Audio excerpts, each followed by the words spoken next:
classified territory on the far left coast. You're listening to On the Move with Mack, Worley III.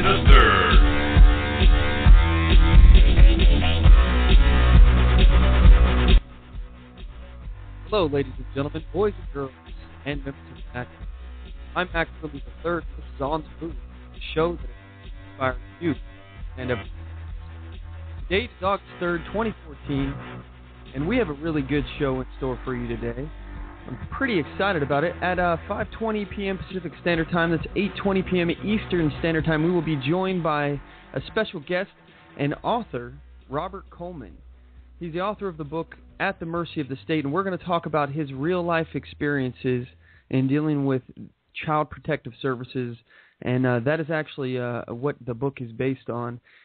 And you do not want to miss that interview today, so definitely stay tuned. You will definitely want to hear this. Anyway, we're also going to be talking about today, and it's the title of the show, how public servants today are feeling more like privileged elites. And they have all these special privileges, special rights that us lowly citizens, we do not have. So we're going to discuss that in great detail. Anyway, we're also going to be talking about whatever topics come our way. So feel free to call in with your own topics. Anything that you would like to discuss is on the table. We'll be taking your calls and reading your emails. So if you would like to join the conversation today, please give us a call. The MacPack phone lines are open. The number to the show is 619-924-0986. Again, that's 619-924-0986. Or you can email the show at talk@onthemoveshow.com. Anyway, don't forget to check us out at our website, onthemoveshow.com. You can follow us here at blogtalkradio.com/onthemoveshow, facebook.com/onthemoveshow. You can subscribe to us on youtube.com/onthemoveshow. We got a bunch of original videos on there, lots of new and original content. And you can follow us on twitter.com/onthemoveshow as well. So anyway, we have had a very busy week. I feel like I am burning the candle at both ends, so to speak. So what have we done this week? Well, on Thursday, July 31st, I was on the J.J. McCartney Show. J.J. is a conservative Christian libertarian. He refers to himself as that. And I had a great time on his show. I got to say, he's a really nice guy. He's got a great program over there. He broadcasts on his website, jjmccartney.com. So check that out. He does a Monday through Friday show. I think he's on the right side of a lot of issues here. So we talked about all sorts of issues when I was on his show. We talked about the militarization of the police and a number of other topics ranging all the way to like border security and things like that, the border crisis. So feel free to check out the interview that we had. And again, that's on his website, jjmccartney.com. On Friday, I went down to the Clark County Libertarian Party social that they had. They do it once a month, and it's at the Pied Piper's pizza joint that's off of I think it's 4th Plain down there, and it's in Vancouver here in Washington. So if you guys are ever interested in going to one of those things, I'll be at the next one as well. I try to make it anytime I can to those kind of events, but this one was kind of unique. We had a No to I-594 meeting while we were there, and for those of you who don't know, if you're not aware, I-594 is a 18-page, I believe, gun restriction law that is. It's coming out now, and it basically it confuses people first and foremost because it makes it seem like it's going to make people safer, but really it doesn't do that at all. And I just want to take a quick moment here to briefly discuss what I-594 really is. It's gun control and it's gun registration, and it's in a way that is only going to affect the law-abiding citizens. And let me explain. It actually criminalizes transfers without a background check. And by transfer, it means not transfer of ownership, transfer of possession. So anytime that you hand your gun to somebody else, you have to get a background check on that person. So if you want to hand your gun to a friend, you guys are out at the range and he wants to shoot, you hand it to him, you got to get a background check. He wants to give it back to you, you got to get a background check. This kind of ridiculous gun law is not going to affect crime in the least. The only thing it's going to do is add a whole bunch more red tape for law-abiding citizens. law-abiding citizens are not going to be the problem in this situation. They're not the ones creating the crime because by definition they are law-abiding citizens. So do we really think that a new gun law that comes out that requires this kind of background check on every transfer of possession of this firearm, do we think that criminals are really going to follow it? And the answer is obviously no, because by definition criminals break the law. So they will not follow the law. They're not going to even bother with it. And why would somebody who stole a gun and they're planning on selling it to another criminal for use in a crime, why would they bother getting a background check? And let's also point out the fact that most people who know they're going to fail a background check don't bother going through with them in the first place. So background checks aren't really the answer. The answer is giving citizens the ability to defend themselves against crime. And we see this time and time again. We see cities that have the hardest gun laws are the ones with the most crime. But I digress. Anyway, while I was at this Libertarian Party social, it's the Clark County Libertarian Party, I actually joined the Clark County Libertarian Party. So I'm pretty excited about that. Lots of cool people in the party I met while I was at this thing. And, I'm really excited to be a part of that organization. And, I think this is really important, guys. We all have to start really looking out and trying to connect the dots. You may not necessarily agree with the Libertarian Party with 100% of what they stand for. You may not agree with the Tea Party with 100%. You may not agree with everybody on every single issue. But the thing is, you have to connect the dots. You got to find people that stand for some things that you believe in, the vast majority of what you believe in, and work together on those issues that you guys have common ground on. You have to find, as Glenn Beck says, you have to find those strange bedfellows, people who you may not necessarily agree with on things, even the majority of things. If I found an issue that a Democrat was trying to push out there that I supported, I would support them on that issue. But, I wouldn't support them on everything that they stand for. But, you guys get what I'm saying. It's important, especially within these kind of liberty kind of organizations, that we connect the dots. We have to organize. We have to start a grassroots movement, because that's the only way that we can really overcome these kind of initiatives. I-595, Bloomberg, and some Amazon millions of dollars of contributions from these millions and billionaires is for millions of us to make small contributions. That's how you affect change. That's called grassroots activism, and we all need to do it. It's important that if you want to stop these kind of things, that you take the time out of your day to do something to turn that dial forward, to actually move things in the direction that you want it to go. Whether that's, you have your own podcast like I'm doing. I'm speaking to you all about it right now, but another thing that you can do is just go knock on doors and tell people about it, provide them literature on it, and explain what this will really do and how it will affect law-abiding gun owners, how it's not actually going to prevent crime. I think people will very easily understand it if you break it down to them, but you have to break it down to them. Most people will just read the headline of what it is. It's background checks, more background checks on gun sales. That's got to be good. So people who don't know anything, they may think that that's a good thing, but you have to explain to them why it's not and why it's not going to help. Anyway, what else did we do? On Saturday, we went down to Portland. I went down to Portland with a friend of mine. His name's Leo. He's been helping me film these Man on the Street series that we've been doing. I'm really excited about some of the stuff that we picked up while we were down there. But we also, we inadvertently stumbled upon a Iranian festival, Iranian culture festival, while we were in the park down there doing these Man on the Streets. And, it's pretty interesting that it was going on, but we found out that Portland's mayor, Charlie Hales, he was down there, and we got a pretty good interview with him after he was done speaking. During that interview, Hales mentioned the gas tax, and from our last episode, you guys know, we had Stephen Nielsen of the Libertarian Party. He was talking about the Washington State gas tax, and he's in opposition to it. So, believe it or not, Hales is a supporter of increasing gas tax. I cannot, this is just me personally, I cannot imagine any one issue that can better illustrate a politician being more out of touch with the people. Think about this, okay? Gas is expensive enough. I mean, everybody knows it. We're paying $4 a gallon roughly, give or take a few cents, and it spikes up every now and then to above $4 a gallon. Most of this is taxes already. As far as about $1 of it is taxes. We'd really be paying close to between $3 and $3.50 a gallon if it wasn't for these taxes that we're hit with.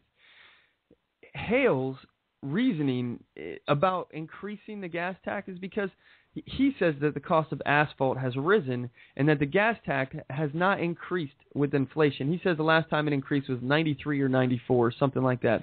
So my thoughts on this are very, very simple, okay? It's about time that they tried to conserve and to budget just like everyone else. And by they, I'm referring to the government. We, as citizens, we can't spend more money than what we make, but the government can. The government just keeps swiping that card, building up the debt, and finding ways to spend the money. Fraud, waste in the government is rampant, and it has a lot to do with their budgeting problems that they have. And I'm speaking from firsthand experience here, guys. When I was in the military, I saw it firsthand. I watched as our annual budget came through, and we're like, it's the end of the year. The new fiscal year's about to start. We have money left over that we have to spend. If we don't spend this money, next year we won't get as much, because the way the government looks at it is that you must not have needed that money. So next year your budget isn't going to be as big. That's how they cut budgets. But it doesn't help. It doesn't work like that, because people will find a way to spend the money. And this is what I saw my entire time. Throughout the year we get things that we absolutely needed. At the end of the year they say, hey, we got all this money left over. We got to spend it. Get some more stuff that you need. So we get everything that we needed, and then we get everything that we wanted. And then they would just start buying things like big screen plasma TV screens, and they put them on the wall and put like PowerPoint slides on them. Something that a sign, a piece of paper could do, or even a whiteboard could accomplish, was now being done by this. All right. Not only are these things already super expensive, if you and I were to buy them, these plasma TV screens, they're very, very expensive, but the government has to buy them from ridiculously high, because it's some kind of kickback to crony corporatism kickback to these companies that donated to somebody's political campaign, and then it got them authorized on a list to be a vendor. This is the kind of fraud, waste, and abuse that I personally have seen, and I'm positive there's more things going on out there, probably way, way worse on a bigger scale than what I'm talking about. But as Ronald Reagan once said, the problem is not that people are too little taxed. It's that the problem is that the government spends too much money. The government, they find ways to spend the money that they have. They don't ask for the money that they need. They find ways to spend the money that they have. So this is very important. This is an important concept to really understand when we're talking about the gas tax. They try to act like our roads are disheveled and that they're falling apart. And in some places that very well may be true. But is that the fault of the citizens not paying enough taxes? Right now, we pay more taxes now than we ever have in the history of this country. And roads were around. Roads were there before these taxes were hitting us so hard. We were able to build schools. We were able to thrive as a country. We came through in the Industrial Revolution. We were one of the strongest countries. I mean, this is exactly how we got to this point. But we didn't have so many taxes. So are we really not paying enough? We pay enough. In some places, you pay 60, 70% of your income, depending on your tax bracket, where you're at. If you are in New York City and you fall into a higher tax bracket, I'm sorry, but you're not going to see very much of your paychecks. So how is it possible that we are not paying enough money for roads? I don't believe it. I'm calling bullcrap on this one, guys, because honestly, we are paying enough money. The government needs to budget. They need to balance out their checkbooks. They need to stop with all the fraud, waste, and abuse, and they need to come up with a better system to actually manage their budgets, not if you don't spend it, you don't get as much next year, because that incentivizes people wasting money. That's just my opinion. Anyway, I'd like to hear what your thoughts are on that. Give us a call. The number to the show is 619-924-0986. Again, that's 619-924-0986. And if you'd like to email the show, you can. The email is talk@onthemoveshow.com. Anyway, we have the first segment of the show that we'd like to start, and we like to call it This Day in History. This Day in History. Because people have got to know whether or not their president's a crook. Well, I'm not a crook. Yesterday, what our country can do for you. Mr. Gorbachev teared down this wall. And the people who knock these buildings down. A date which will live in infamy. We shall fight in the fields and in the streets. We shall fight in the hills. We shall never surrender. All right, this segment of the show, we like to talk about what happened on this day in history in the past. So according to Yahoo News, on August 3rd, in 1492, Christopher Columbus set sail from Palos, Spain on a voyage that took him to present-day Americas. So keep this in mind, 1942, Christopher Columbus sailed the ocean blue. He actually left on this day in history. That's pretty epic. I mean, I think we all know that Christopher Columbus actually isn't the one that discovered America. I'm pretty sure the history is there with me, backing me up on that. I believe the Vikings are the ones that actually discovered America, and if I'm not mistaken, it might have been Leif Erikson. But regardless, this was a big day for the known world, as far as Spain and European countries as well, to know that America was there. So anyway, moving on. In 1807, former Vice President Aaron Burr went on trial before a federal court in Richmond, Virginia, charged with treason. He was acquitted less than a month later, however. In 1936, Jesse Owens of the United States won the first 4 of his gold medals at the Berlin Olympics as he took the 100-meter sprint. That was 1936. This is right before it started heating up really bad with the World War II. In 1943, George S. Patton slapped a private at an army hospital in Sicily, accusing him of cowardice. Patton was later ordered by General Dwight D. Eisenhower to apologize for this second and a similar incident. That he actually did this twice. So, I'd like to comment on this for one moment, actually. George Patton, General Patton, this guy was tough as nails, and I've heard that in his diary, I guess it's like his memoirs, basically. Patton actually, after World War II was over, he realized that Russia was actually crippled. And he recognized that Russia could potentially be a threat to America, and he recommended that we invade Russia after World War II. I think it's kind of interesting. I mean, obviously we didn't have quite the reasoning to do that, but I wonder what the shape of the world would be today had we invaded Russia at that point. I think it's pretty interesting to think about the foresight that Patton had, recognizing that Russia would be one of our biggest enemies in the future. And now we see today Russia is, in fact, one of our biggest political foes on the international stage. Now, I'm not saying that we should have done that or anything. I'm just saying that it's very interesting. And if you don't know much about General George S. Patton, I highly recommend that you check him out, because he's definitely an interesting fellow in history. Anyway, in 1958, the nuclear-powered submarine USS Nautilus became the first vessel to cross the North Pole underwater. That was, again, 1958, this day in history. In 1979, the U.S. ratified the Anti-Ballistic Missile Treaty between the United States and the Soviet Union. The U.S. unilaterally withdrew from the treaty in 2002, and we now have what we refer to as the START Treaty, and that stands for Strategic Arms Reduction Treaty.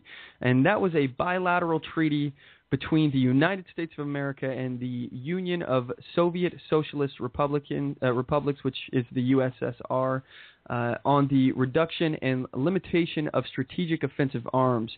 The treaty was signed on July 31st, 1991, and entered into force on 5 December 1994. The treaty barred its signatories from deploying more than 6,000 nuclear warheads atop a total of 1,600 intercontinental ballistic missiles and bombers. START negotiated the largest and most complex control treaty in history, and its final implementation in late 2001 resulted in the removal of about 80% of all strategic nuclear weapons then in existence. Proposed by the United States President Ronald Reagan, it was renamed START 1 after negotiations began on the second START Treaty. The START 1 Treaty expired 5 December 2009. On April 8, 2010, the replacement new START Treaty was signed in Prague by U.S. President Barack Obama and Russian President Medvedev, following the ratification by the U.S. Senate and the Federal Assembly of Russia. It went into force on 26 January 2001. So I want to talk about this for one moment here, and then we're going to have our guest Robert Coleman on the show. This is actually something that I have a lot of experience with as far as the START Treaty. When I was in the Air Force, I guarded nuclear weapons. I protected the intercontinental ballistic missiles, and that was my job for a good portion of time in my Air Force career. And we used to have these Russian inspectors. They would come out and they would actually check to make sure that we were in compliance with the START Treaty, and we did all sorts of stuff during that period of time that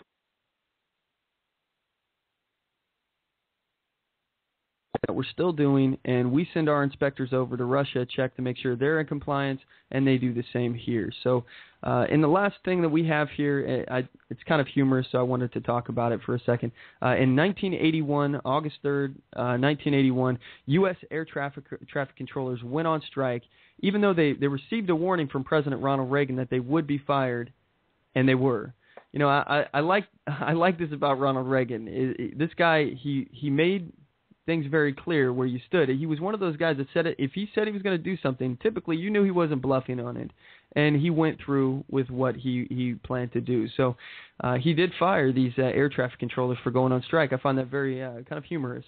Anyway, we're moving on. If you want to join today's show, if you want to join the conversation, give us a call. Again, that number is 619-924-0986, or you can email the show at talk@onthemoveshow.com. All right, so we're going to cut to a quick commercial break, and when we get back, we're going to have our guest, Robert Coleman. He's the author of the book, At the Mercy of the State, on the show, so don't go anywhere. We'll be right back.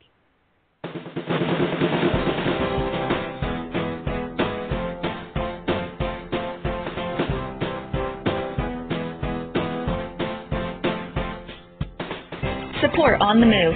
Help us make this podcast bigger and better. You can do this by going to our store and purchasing one of our hundreds of products. All designs are original and made for patriots like you. Just go to cafepress.com/onthemoveshow. We appreciate your support.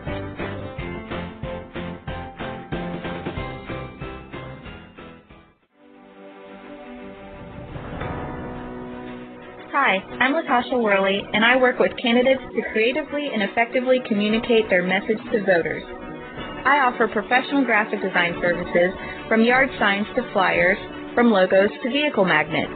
Email me today at latashaworley@gmail.com.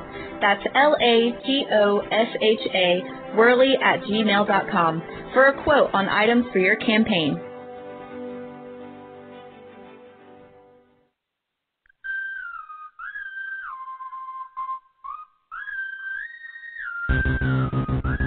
Broadcasting from deep within occupied territory on the far left coast.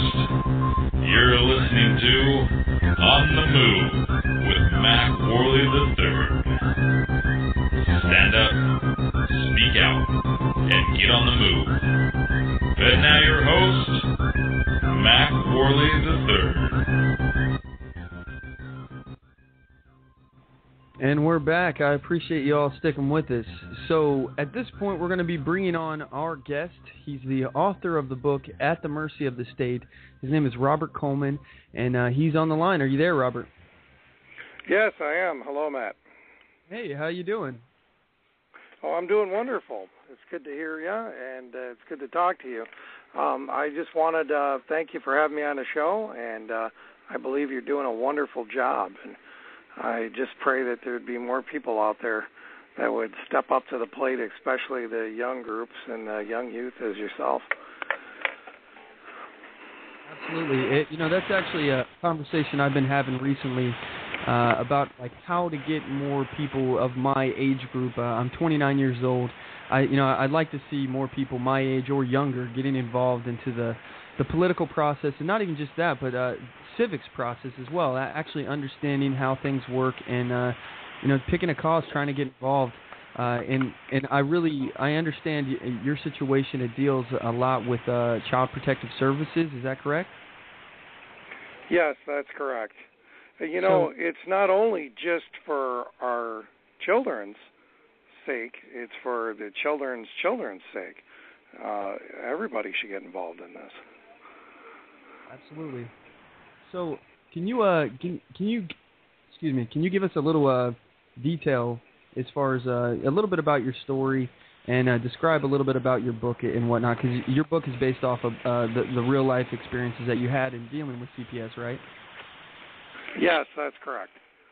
I pretty much, in a nutshell, dealing with Child Protective Services is not actually a fun game to deal with. And, I always believed in the government. I always believed that you could trust your government. I believed in what they have done to protect this country as the true. Well, boy, did I ever have a wake-up call. And back in 2008, basically I had an affair, and I had apartments that I owned, and I had an affair with one of my tenants, and I was married, and she was married, and it just got to be a mess, and she thought, well, I'll fix you, so she had basically contacted Child Protective Services because I wasn't going to stay with her or anything, and she had reported that I had abused my children, and that's what started the spiral mess.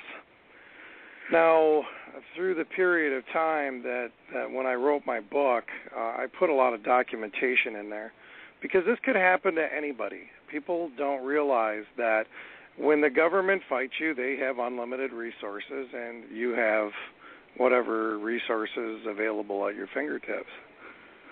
So I had the police over at my house and Child Protective Service, and the first mistake I did was I let them in. I should have told them, come back with a warrant, because there was already a few things. Because this girl had access in my home, this woman, a few things that they had set up in my house prior before they called. And one is they had taken a bunch of belts and shoved them in a drawer, because when they came in my house, they wanted to see in my dresser in my bedroom, and, can you pull open the second drawer? And I did that, and not knowing what I was doing here, and if I would have told them to go get a warrant, then they wouldn't have had any evidence or anything in the first place. They would have had to fight it through court. But so you pull open the second drawer, and then they want the bottom drawer, and finally I'm like, what do you want here? What are you looking for? So I opened up all the drawers, because they misguessed the drawer about 3 times, and here's this drawer full of all kinds of belts. I mean, they're my kids' belts, my wife's belt, my belt, all this stuff. And then they had proceeded that I spanked my kid with an orange belt, which I don't even think Bozo the Clown has an orange belt, and it was just all ridiculous kind of stuff and accusation. And they talked to my kids, and they tried to break us up, and I called my lawyer. He's telling me to get them out of the house and stuff. And, the biggest mistake that people do is, again, they trust the government. They trust in the system. They trust that let due process go through, and you'll prove your innocence. Well, that's not the case in these Child Protective Service cases. They're not there to do anything other than to find you guilty. So they're on a fishing expedition the minute they walk in your house. So anyways, everything must have been satisfactory to them because they left. Well, I feel there went their imminent danger. If there was any danger that they felt my kids would have been in, they had their opportunity. So it just got to where it was Easter and getting close, and we were just getting ready to go out of town. My wife was pregnant. I didn't really care for the hospitals in Ironwood, Michigan. I mean, they're the worst hospital in that town ever. Gogebic County isn't exactly a good county to be in. It's all corrupt in the UP. And so we went to the next town over. It's about an hour and a half over, and we've been going to doctors and stuff there. And we were on our third child, and the second child in Gogebic Hospital, this Grandview Hospital, the doctor came in. She was drunk. She tried to force a natural birth with breech. It was a horrible situation. So that's why we didn't go there. Wow. But so the reason why I'm mentioning them too is because they also played a big role in this. They have taken sides with Child Protective Service and stuff, and I'll talk about that in a second. So here we are, and we're in a town. It's Houghton, and they have a small city next to it. It's Houghton, Hancock, Michigan. And here we are in this small little community area, and we went to the doctors, and we spent the night in a motel out there, and we were just on a little family vacation. Nobody told us couldn't leave or nothing. So here it is. It comes to where the Bob Ross from Child Protective Service starts calling me. And my lawyer said, look, just direct them all through me. I'll deal with it. I'm like, yeah, no problem. But this guy keeps calling me. And he says, you need to bring your kids back in. We need to question them and all this stuff, and we need to bring them back in the police station. And I said, look, you had your interviews. You did your investigation. I don't see what else you need to do. Call my attorney. So, they don't like you telling them what to do. So my wife and me were shopping at the mall, and the phone rang again. He says, I'm just trying to reach you to tell you that you got to come in. And I said, look, listen here. I says, you had your interview. I have an attorney. That's it. So basically I told him I lawyered up. You need to talk to an attorney. And I said, I'm not bringing my kids in. I said, here it is, 7 o'clock right now. I said, the time I get my kids back into town, it'll be 9. Are you kidding me? So I said, it's not going to happen. He says, well, you're at home right now. I says, no, I'm not. I'm out of town. He says, well, you have, your business phone number. I said, yeah, and I said, it's ported to my cell phone. And he's like, oh, okay. Well, at that point in time, this was on Friday. At that point in time, they go an emergency hearing before the judge, and they get a warrant to tap my phone. So They triangulated my phone, and because I remember we're in a motel room, and if anybody knows much about electronic equipment, cell phones pick up signals, and if you set them next to an open speaker source, just put it on the radio, and you set it next to an open speaker source like that, you can hear a you hear all these noises. Well, I could hear that constantly. Well, here we are, and it's Sunday. It's Friday. It's Saturday morning. It's just turned Sunday. It's 3 o'clock in the morning, and now I'm a sound sleeper. And we hadn't gone out of town for too long because I have a CPAP machine. I would have brought it with me if we would have been out too long. So these people had triangulated our position and had sent the police knocking on our door at 3 o'clock in the morning at this motel room. We didn't know it because they were screaming maintenance, things like that. Imagine that. Now, the door was already open. If it wasn't for the chain, they would have been in. But they couldn't kick it down because if they did, then that'd prove unlawful entry.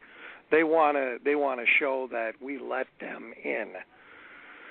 So my wife goes to the door, and, if it wasn't for her, I would have slept through the whole thing. I don't know. Everyone was asleep. My kids were asleep.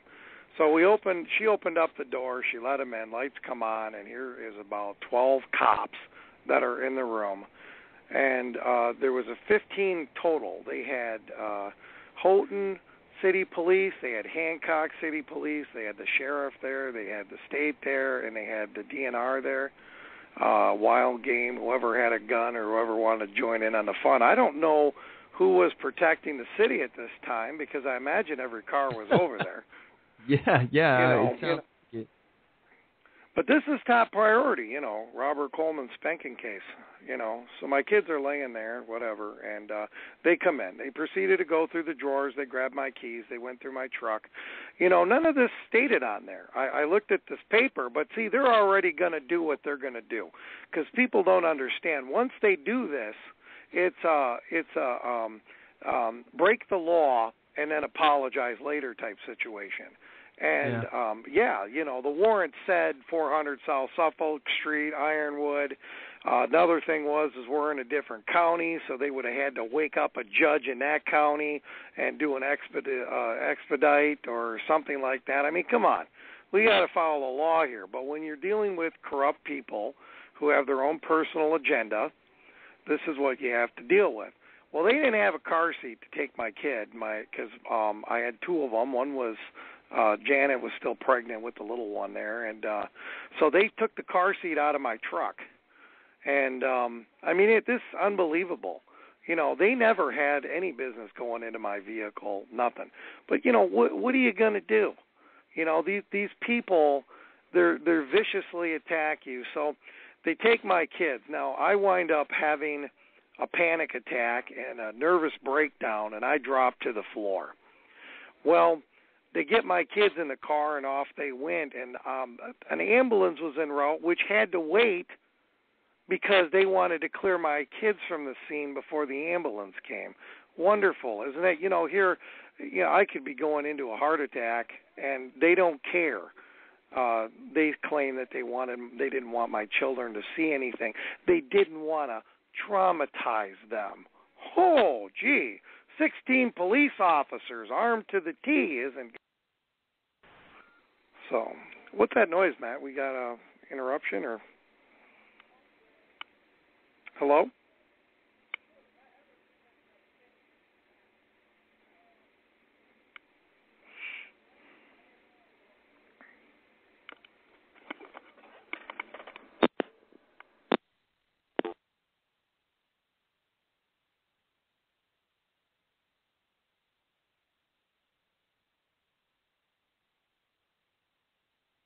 Hey, Robert, can you hear me? I'm not sure what's going on with our internet connection now. It looks like I'm having some technical difficulty here, guys. So what I'm going to try to do, I'm not sure if you guys can hear me at all. I'm going to call in on my cell phone here and try to finish this interview. I have no idea what's going on or if you guys can even hear me here. So let me see. Sorry about the technical problems, guys.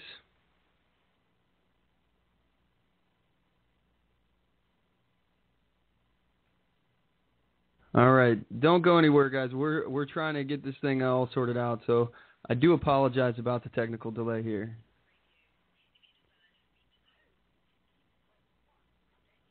All right. This is what happens on live radio sometimes. So anyway, if you guys can hear me, I do appreciate you sticking with us, and I am getting this all sorted out. Okay. All right. Hey, Robert, you there? All right. All right. So what we have here is a problem with someone with the Skype here. So, hey, Robert, I'm on the phone right now. I'm putting you back on the line. I don't know if you can hear me. Are you there? Nope. All right. Hey, Robert, can you do me a favor and hang up and call back? The numbers show again, 619-924-0986.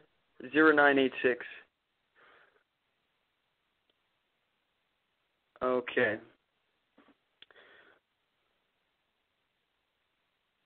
Alrighty, so we're going to go ahead and cut to a quick commercial break while we figure this out. Don't go anywhere, guys. We'll be right back.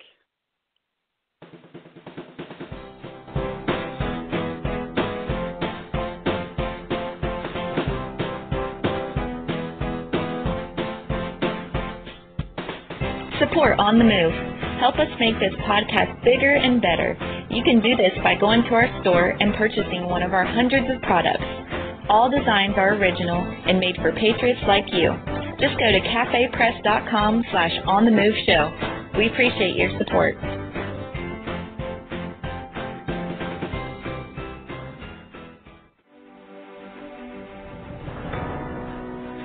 Hi, I'm Latasha Worley, and I work with candidates to creatively and effectively communicate their message to voters. I offer professional graphic design services from yard signs to flyers, from logos to vehicle magnets. Email me today at latashaworley@gmail.com. That's LATOSHA Worley@gmail.com for a quote on items for your campaign.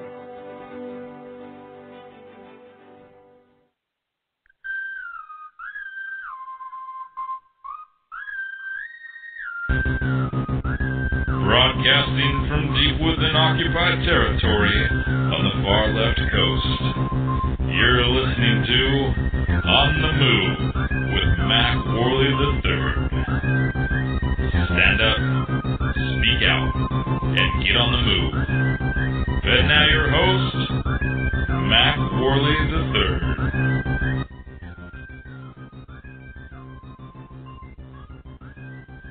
All right, we are back, everybody. Thank you for sticking with us. I do apologize about the technical problems that we are having here. I'm having Robert Coleman give us a call right back.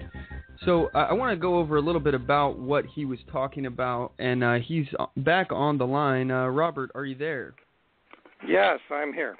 Okay, so sorry about the problems here. Sometimes, working with live radio, things go wrong, and it's just part of the game here. So I want to cover some of the stuff that we just talked about with you here. You were talking about how they had basically unlawfully searched your hotel room, and in doing that, they didn't have a warrant for that specific location. The warrant that they had was for your home. Is that correct? That's correct. And that is very important. A warrant. And this is constitutional, everyone. This is the Fourth Amendment of the United States. It says that every place searched and everything seized has to be on the warrant. It has to be very specific about what's to be seized and the location it's to be seized from. So with that in mind, they did violate your Fourth Amendment right. And also, when they searched your vehicle, they didn't have a warrant for that either. Now, their justification for this is obviously going to be that you let them in the hotel room, even though they did so forcibly. And obviously, they had guns, and they took your vehicle keys and searched your truck, probably without your permission. But did you say, hey, I don't consent to any searches or seizures or anything like that? Well, I told them to get out. They wouldn't let me get out of the bed. I was still in bed. When you walk into these motel rooms, they're not very big. So the first thing you walk by is the bathroom. The second thing you hit is two double beds, and my children were in the farthest one. And here my keys are just on the table there, and they can say that, well, they needed the car seat or whatever. I don't think they were looking for that. I think they were looking for drugs or something. Who knows what they were doing. But they had no business in there in the first place, and nobody let them in. As soon as my wife released that chain, they pushed their way in. They pushed my wife out of the way and pushed their way in. And then, they grabbed my two children, and out the door they were in. Now, in the reports, it says different.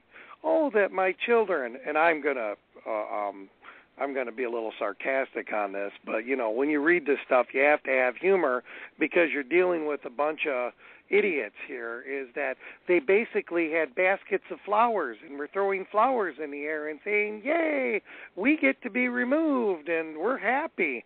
No, my children are half asleep. They grabbed them. They wanted to get them out of there before they woke up, and when my kids woke up and realized what was going, there was a lot of screaming.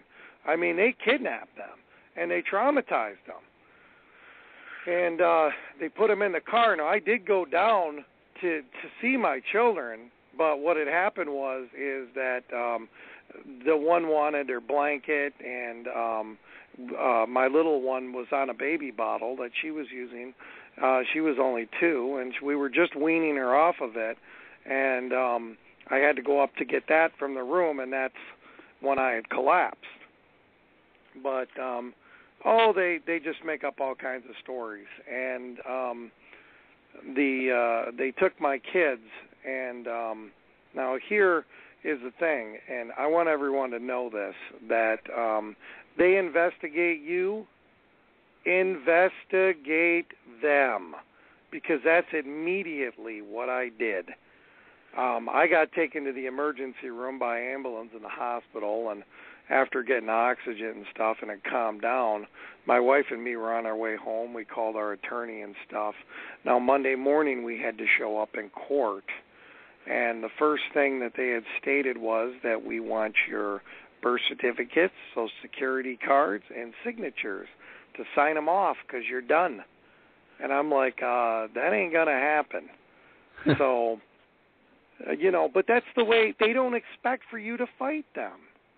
And Absolutely. It's all on a civil matter. Here is my risk. If I broke the law, if I beat my kids with a belt like you said I did, then charge me. Charge me for a crime, lock me up, and put me in jail. Because if they would have done that, they would have never been able to keep my kids. Then the restraining order, not the restraining order, because I had that filed on me. That girl had filed a restraining order on me. That's standard procedure that whoever files a complaint, they get you to file a restraining order. But then the warrant and everything else would have been brought into court, and then they would have all got thrown out. So I would have probably been better as soon as those cops walked in the door and they had their guns and everything, is to get out of bed and have them arm wrestle me down or whatever and arrest me, because then they make it now it's a criminal matter. Well, you probably would have been within your rights anyway to defend your family. I mean, they kicked in your door basically saying maintenance. That right there, they're supposed to. Oh, absolutely. That was all brought into court. Yeah. And we had a jury trial, and in Michigan, we were allowed a jury trial. But, everybody, my book is At the Mercy of the State. If you can't afford it, go on my group, At the Mercy of the State. Add yourself. I have a big group. There's over 20,000 people on there. Send me a message privately to Robert Coleman. I will upload. I will send you a copy of my book. It's a must. I'm not trying to make any money off of it. The money I do make off of it goes towards our ministry that we help people. It's just an absolute must. So and I'll tell you, if you ever want to do a movie on this, it would be the most documented movie, because after they pulled all that stunt, I got on eBay and I ordered every single bit of surveillance equipment that I could possibly buy. I had tape recorders, I had everything. I recorded them from there on out, and I have all that documented. I have paperwork that they finally, after I got my kids back, was released because they wouldn't release it. But this is a real in-depth story. So when they took my kids, the first place they took them, because I investigated them, is they took them to a foster home in Ontonagon. Now, here's a lady that's a foster parent that has a record for assaulting children in another state. Okay, so this is really wonderful, interesting, So when you bring that stuff up in court, next thing you know, she was fired and you complained and poor us and we feel so sorry. It was like going to a funeral every time you go into court and they'd fire these people, because these people aren't perfect. I mean, these people are far from perfect.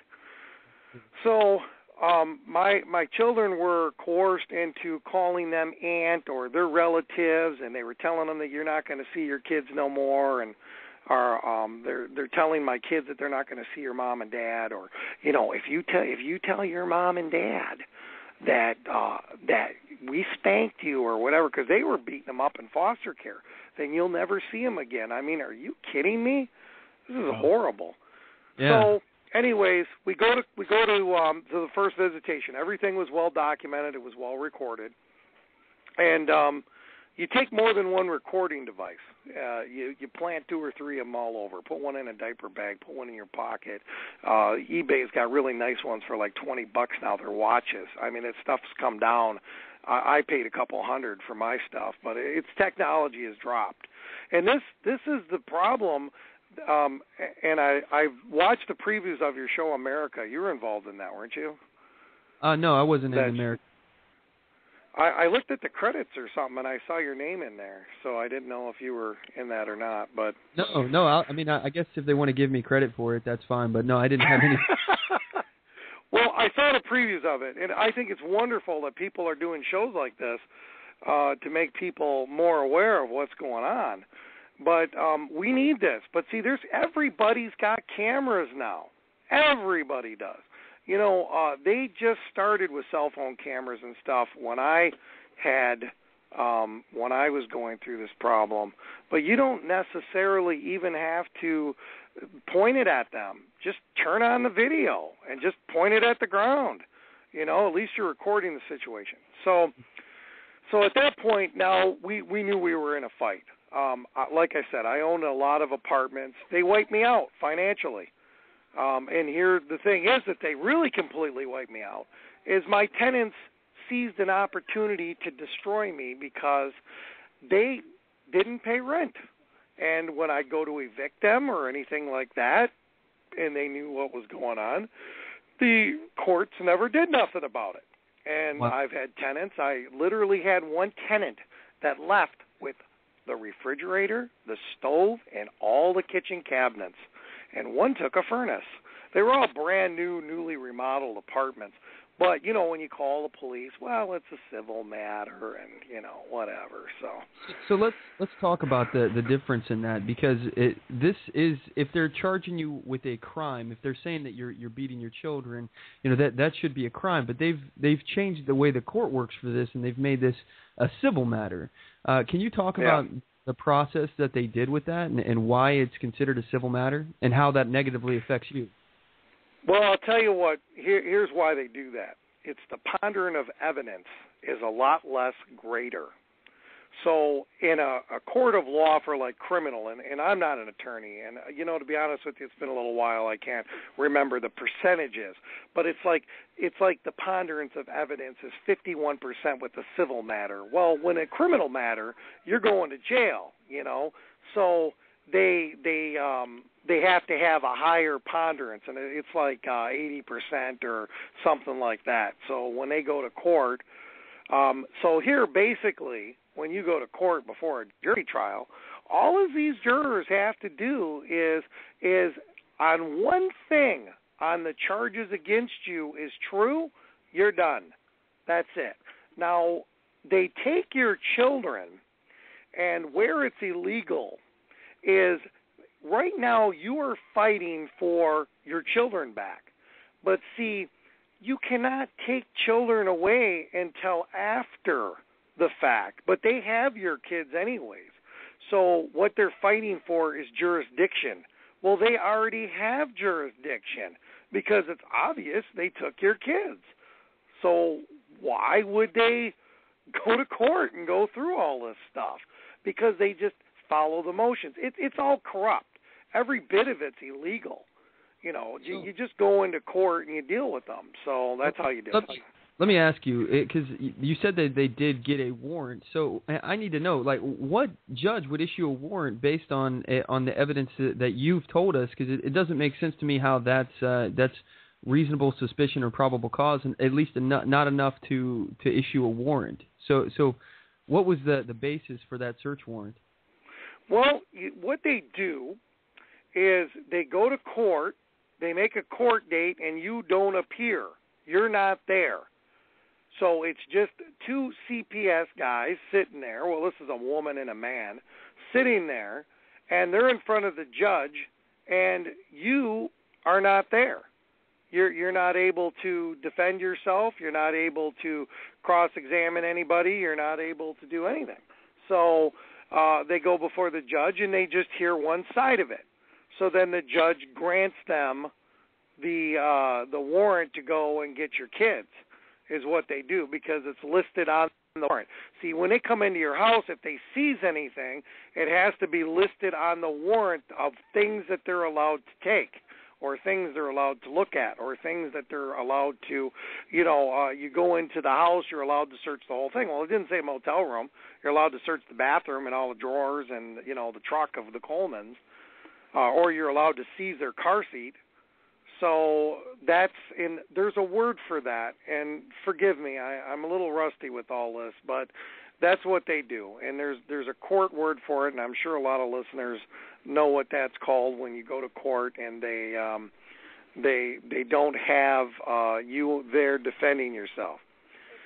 It's ex parte, my wife says, but I don't think so. It's an ex parte hearing. Yeah, I keep putting that in my mind, and I believe that that's to be true. It's ex parte. That's where you go in, and then they just say whatever they got to say. And so now these judges they're all criminals. You got to remember, they're all getting federal kickbacks. See, nobody does nothing in this world unless they get paid to do it. These people get very good money to do this. And you say that, and people say, what? Well, the federal government pays them. Because immediately after they took my kids, they automatically wanted to start the Title 42 money. The foster care families, it's a big, huge racket. That's all it is. And that has a lot to do with the law that Bill Clinton helped pass as far as that. No child left behind. Yeah.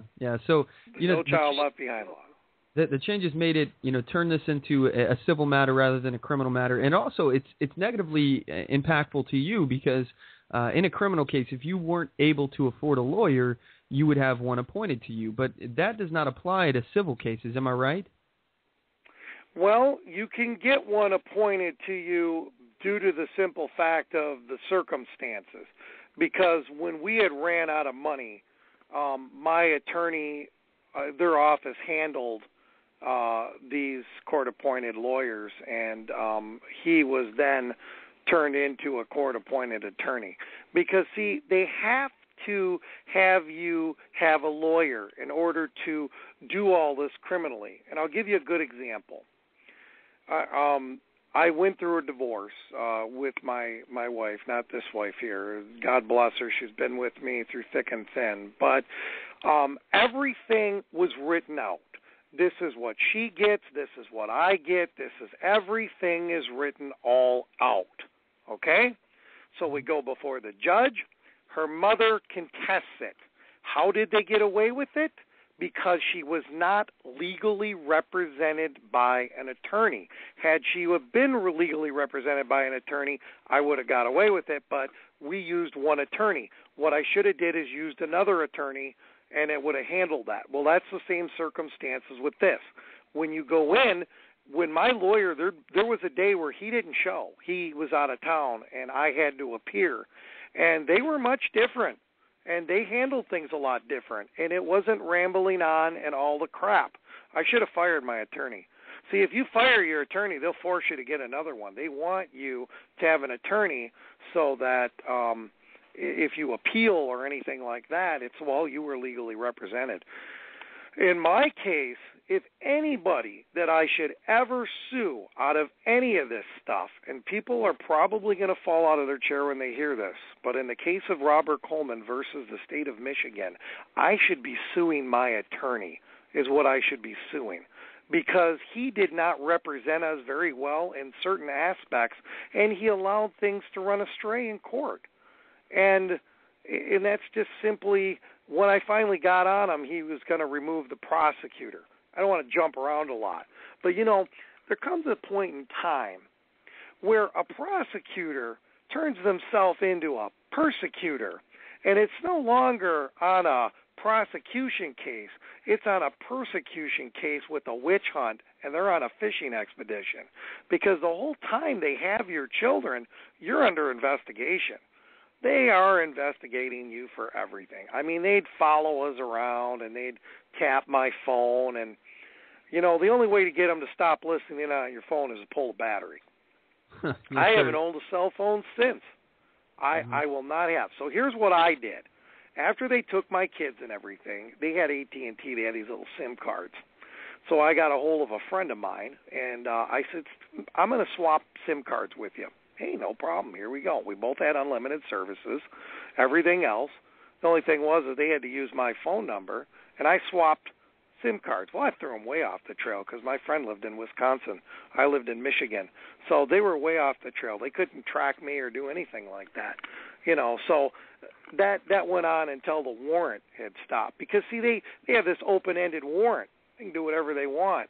You know, they pulled in all my phone records for 4 or 5 months. Oh, you were on the phone with this person and that person. So when you go to court with these people and you show up, it's all illegal. I mean, you know, the things that they throw up in court. They had allegation number 22. Robert Coleman answered the door and let the police in. That was an allegation. So they got this allegation on there because so when it goes to court, if it goes before a jury and the juror member says, well, you know what, Robert did answer the door and let in the CPS and the police.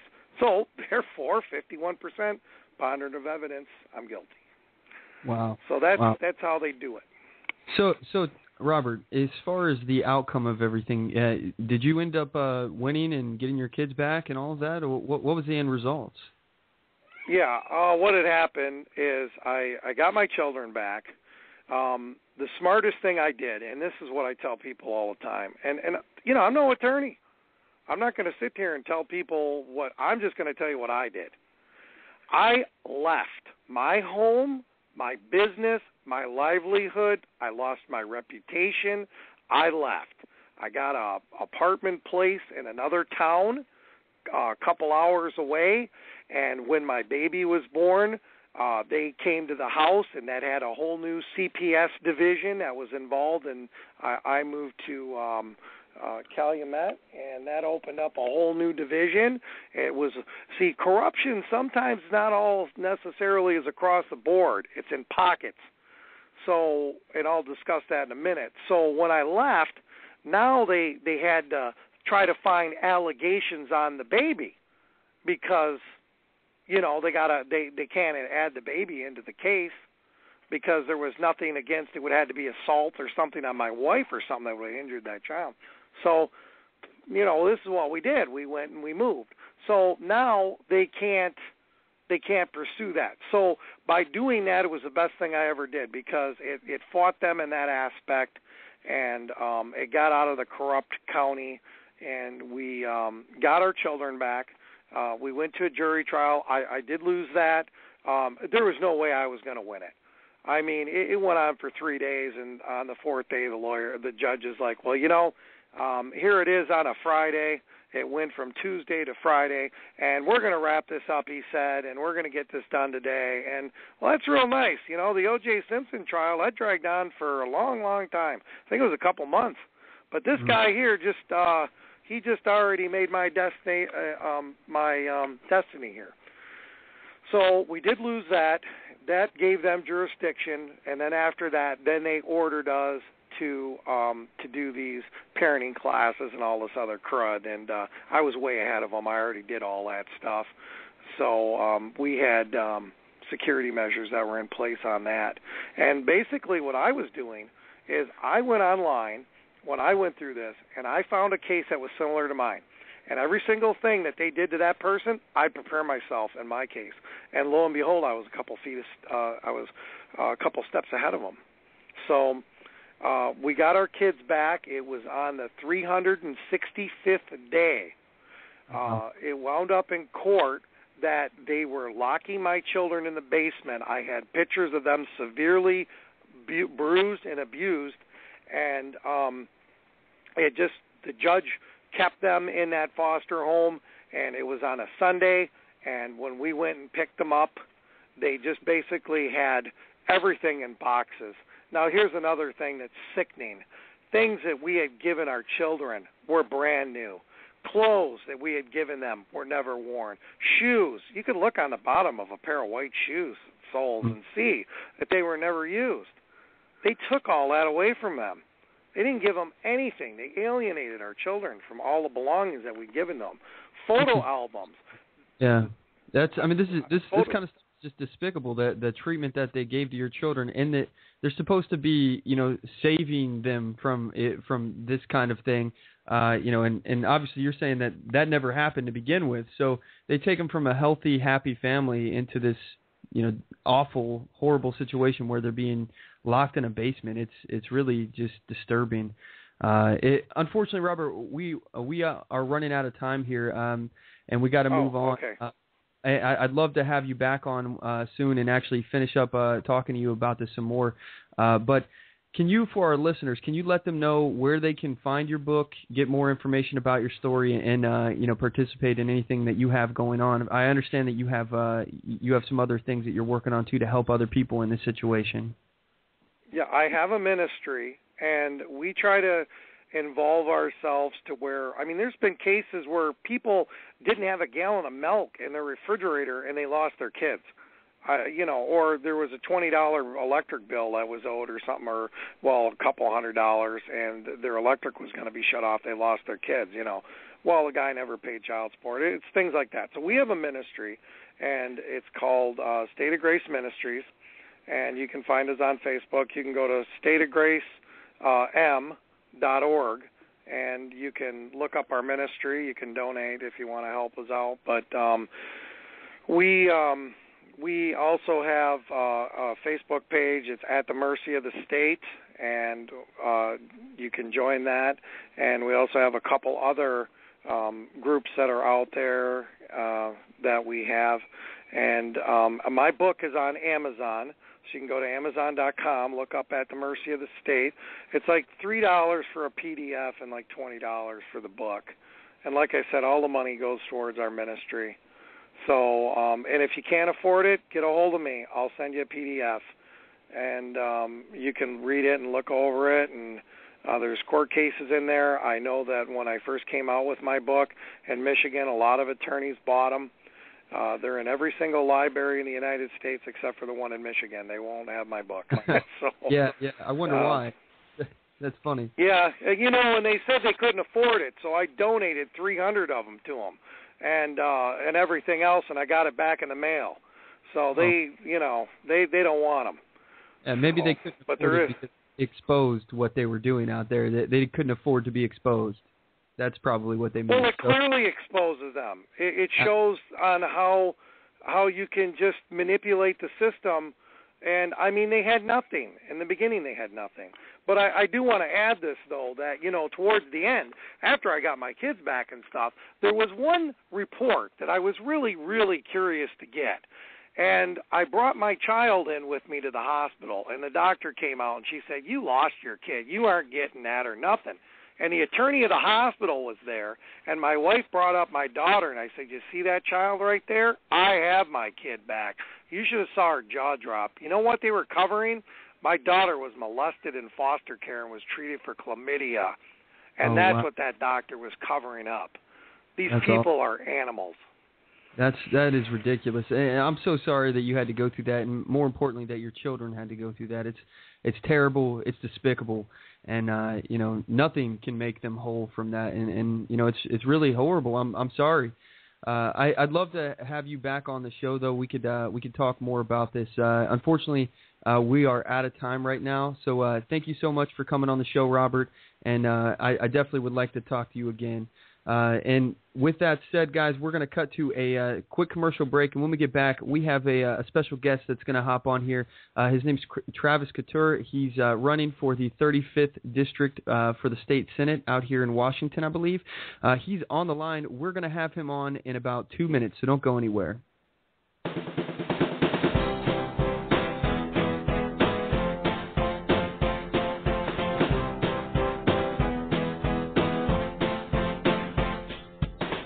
Support On the Move. Help us make this podcast bigger and better. You can do this by going to our store and purchasing one of our hundreds of products. All designs are original and made for patriots like you. Just go to cafepress.com/onthemoveshow. We appreciate your support.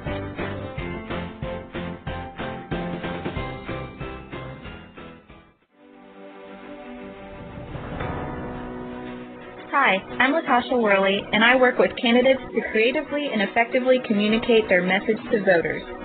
I offer professional graphic design services from yard signs to flyers, from logos to vehicle magnets. Email me today at latashaworley@gmail.com. That's LATOSHA Worley@gmail.com for a quote on items for your campaign.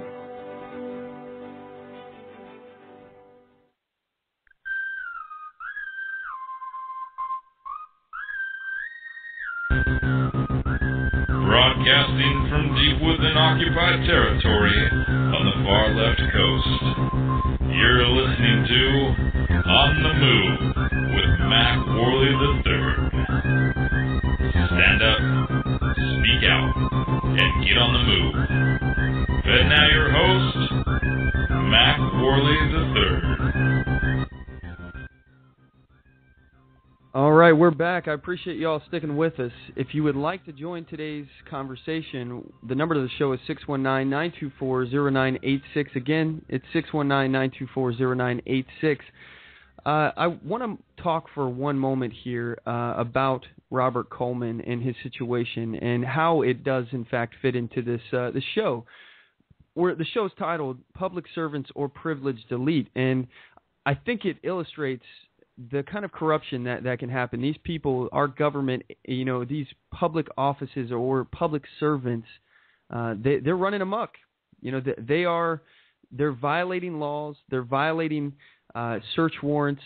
The search warrants that are getting issued from very little evidence whatsoever, and it's getting out of hand, and I think it's something that we all need to pay attention to. Definitely check out Robert Coleman's book, At the Mercy of the State. And at this point, we have another guest on the show. His name is Travis Couture. I believe, is that how you say your last name, Travis? Couture? Couture, yep. Okay, just making sure. You're running for the 35th District for State Senate out here in Washington, is that correct? That's correct. Okay, so tell us a little bit about yourself and your campaign. What are you trying to accomplish here? Well, I'm in the 35th District, which is all of Mason County, parts of rural Kitsap and rural Thurston counties. Our whole district is a rural county, and we've just been absolutely devastated for over the last 2 decades, almost 3 decades now, with government intrusion into our economy and into our lives. We're overtaxed, we're overregulated, and overlitigated. And right now we've had, it's the Incumbent Protection Program over here. We've had the same people in office for a very long time. But just recently, the district has started to shift to more of a swing district, and so there's a lot of opportunity.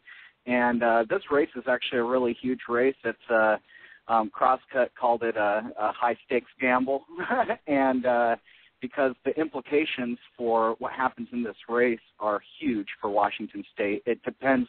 This race will decide who controls the Washington State Senate. It'll control the governor's agenda, and it will control the House's agenda, and what we have going forward for the next couple years until 2016. And so it's a really huge deal. And I love it here. I live in Belfair, which is in North Mason County, and it's some of the most beautiful country you'll find in Washington State. It's right on the other side of Seattle across the Puget Sound. So we pretty much go from Bremerton all the way down to Olympia and everything in between. And I'm running because I think it's time that we have real leadership and that we do something real for the people here in the 35th District. So let's get definitive here. Let's actually find out what you mean by real leadership and make some change here as far as what you're looking to do. So let's actually, I want to talk about the issues here a little bit with you. We don't have a whole lot of time to delve into this, so I'm going to talk about a few issues. I know you're a Republican. Is that correct? That's correct. Okay, so let's talk about where you may differ from the establishment Republican Party or even the Tea Party for that matter. Let me ask you, are you a Tea Party candidate? I don't call myself that, no. Okay, so I'm me, and actually I'm more of a self-described Libertarian Republican. There's some things I agree with Tea Party people on, and some, but I mean, in the end, I'm me. And almost everything that I come up with, I'm the only candidate with a plan, a legislative plan of things that I would look to do if I was elected, and which I find pretty astounding. But everything in there is stuff that comes straight from me and kind of more of a libertarian conservative principle. It's not any talking point from it's definitely not the establishment Republican Party, who truly really doesn't support me, and not really from the Tea Party as well. Okay, so let's talk about some of the things you may differ on. Where do you stand on gay marriage? Gay marriage is it's the law of the land right now that gay people can be married, and the citizens of Washington passed that. And one of the things that I continue to say is that if you truly represent the people, and you respect the Constitution, then you will respect the will of the people when it comes to the initiative vote, which is in the Constitution. And so when my district votes a certain way, that's in the initiative process, whether how I feel about it or not, I'm going to respect the will of the people there. And I feel that that's truly representing your district, unless it's completely and utterly unconstitutional. Then we'd have to have a chat about that. For instance, if the district said melt all the guns away and make peace plaques out of them, I probably wouldn't be for that, because I don't think you should be able to violate the Constitution with an initiative vote. Exactly. And, out here, we're in a unique position. We have what is referred to as direct democracy, where the citizens can do initiative ballots, and they can actually create new laws or force Congress to create new laws based on those ballots. The only issue with that really is, we are a republic, and, right. in doing, you can't violate the rights of the minority just simply because the majority voted. So in the case you just mentioned, that'd be gun owners would be the minority. Or even, let's say, for example, they wanted to, like back in the 1960s, how we had a lot of interracial couples not being able to get marriage certificates. So if direct democracy through this initiative ballot made it illegal for a black person to marry a white person, that would be, again, a violation of the Constitution, of constitutional rights, or at least that person's individual liberty, or those people's individual liberty. And the minority cannot be, it can't have the majority impose that kind of tyranny on them. That's just unconstitutional. And I understand. Right. So let's link that over. over. One of the things that when I get a chance to really dive in deep with this issue with people, because some people think it's black and white, and that there's only, you either have gay marriage or you don't. And I kind of contest that a little bit, because I think that the whole reason we fight over gay marriage is that the state controls who can be married and who cannot, and who can love each other and who cannot. And I think that's the state, the government, is the third wheel in the equation that's always messing things up. And in my perfect world, I would have government completely out of marriage, and we would still have contract law, which is completely different. But I think when government usually is the one pitting different groups against each other, and it begets racism, it begets sexism, it begets poor versus rich, it begets gay versus straight. And I think that if you really, really, truly want to solve the gay marriage issue, you get the state completely out of marriage and just let people go do what they want to do, stay out of their bedrooms, and let them live their own lives and make their own decisions. And that to me is true individualism. But right now the reality is that there's not enough people who think that way. And I think that if you go back to when the Republican Party was founded with the abolitionists and Abraham Lincoln, and they were looking to and this is the example I bring up to Republicans a lot of the time who are anti-gay marriage, and I'm trying to engage in a conversation, is that they said that minorities or black people did not have, they were not equal, but they did definitely have equal rights, and they should not be enslaved. They should, and then later on be able to vote and so on and so forth. So it's kind of hypocritical sometimes for the Republican Party to come out with an anti-gay marriage proposal, because it kind of spits in the face of that whole idea. Because if the state makes a law saying that some people can get married but others cannot, then you're really truly not equal under the law. But that's if I was to get philosophical, that's where I would go with it. But in the end, I think the state should get out of it. And hey, I'm a Christian, and in my own personal life, I might feel one way, but I'm kind of like Frederick Bastiat, and he says in the law, what makes a legislator made of a finer clay than the rest of man? And to me, that I pick up from that, just because you're elected doesn't mean you can enforce your morality on the entire society. And that's exactly what government does, and that's why we get in trouble with a lot of these social issues. Well said. I definitely like where your head is at on that. So let's link this over to some other issues here. We're talking about the initiative ballot, and let's talk about the decriminalization of marijuana out here in Washington State. What are your thoughts on that? Well, I recently went to Olympia Hemp Fest and gave a speech, and I-502, and this is pretty much what I said, and it's on YouTube, but the idea is a step in the right direction. Obviously, decriminalize is a step in the right direction, but I'd like to see a full legalization, which is what some people think that it is, but it's not. It's not a full legalization. You can only have so much. And there was so many taxes and regulations and just kind of overburdened state control over it. And, it's just kind of turning out to be a mess. And what's happened is people that understand free markets will probably agree with me is that the 502 recreational marijuana has essentially a 75% tax on it. So if I'm your average marijuana consumer at home, why would I go to the 502 pot store and pay triple the amount? Instead, I'd probably just rather go back to my dealer. That's the reality of the situation. And what they've essentially done is create yet another black market. And that's something I don't think is really sustainable. I don't think sin taxes are moral either.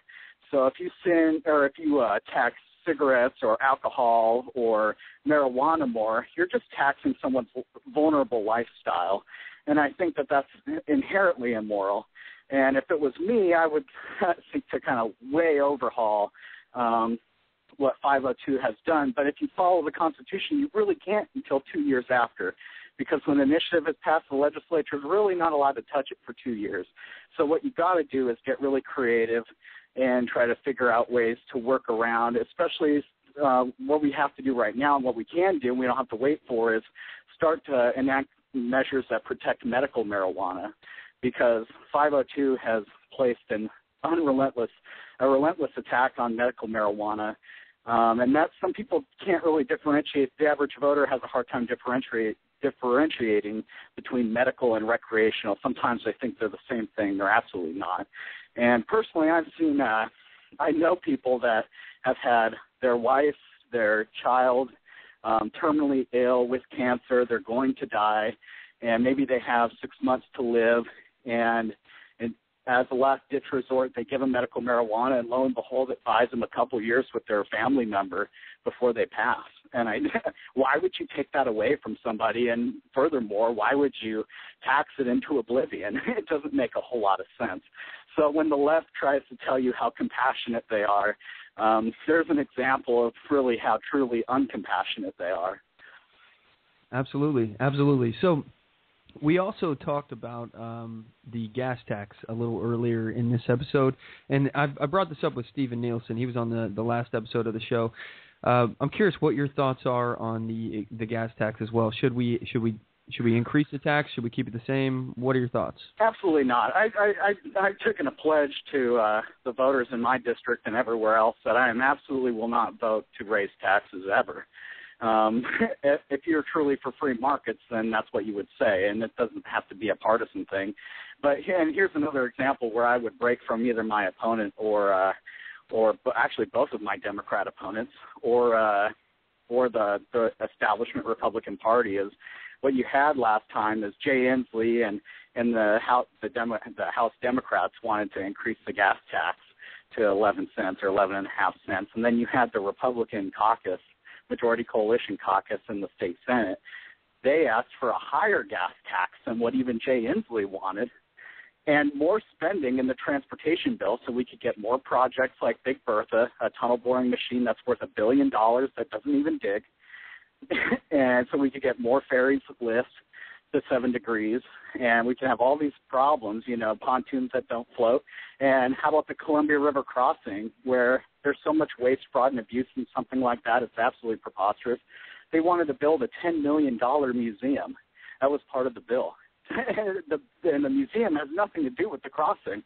So, there's just so much waste, fraud, and abuse, and I have a lot of proposals to try to curb a lot of that waste, fraud, and abuse. And I think that they're realistic proposals, that could be passed and are supported by the citizens not only of my district but of Washington as well.